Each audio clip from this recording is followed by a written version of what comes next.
ছোঁয়া ধারাবাহিকের আজকের পর্বে আমরা দেখতে পাবো দীপা জয়ের কাছ থেকে চাকরির জন্য ফর্মটা নেয় আর জয়কে জিজ্ঞাসা করে যে এই ফর্মটা কোথায় ছিল। তখন জয় কথাটাকে এড়িয়ে যায়। এরপর দীপা ফর্মটা খুলে দেখে যে ফর্মটাতে লেখা আছে দীপান্বিতা ইনস্টিটিউট। তা দেখে খানিকটা অবাক হয়ে যায় দীপা, কিন্তু উর্মি বেশ ভালোভাবেই বুঝতে পারে যে এটা অর্জুনদারই কাজ। অর্জুনদাই দিদিকে ভালোবেসে দিদির নামে ইনস্টিটিউটটা খুলেছে।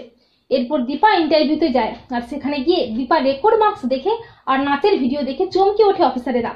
আর দীপা তাদের প্রশ্নের যোগ্য উত্তর দিয়ে তাদের মুগ্ধ করে চাকরিটা পেয়ে যায়। অফিসাররা জানায় আপনি চাকরিটা পেয়ে গেছেন, আপনার মান্থলি বেতন 25,000 টাকা। আর বলে যে বিকেলে আপনি একবার আসবেন, আপনার সাথে ম্যানেজার ডিরেক্টর কথা বলবেন। আসলে ম্যানেজার ডিরেক্টর হলো অর্জুন, সেটা দীপা জানে না। আর দীপা তো চাকরিটা পেয়ে খুব খুশি হয়ে যায় আর মনে মনে ভাবে যে এবার সব ভালো হবে, আমার মেয়েদের আমার কাছ থেকে আর কেউ ছিনিয়ে নিতে পারবে না।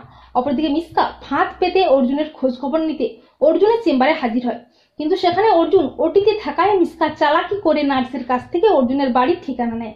এরপর মিসকা তার বেবিকে নিয়ে অর্জুনের বাড়িতে হাজির হয় আর বলে যে তার বেবির শরীর খারাপ, তাই সে এসেছে।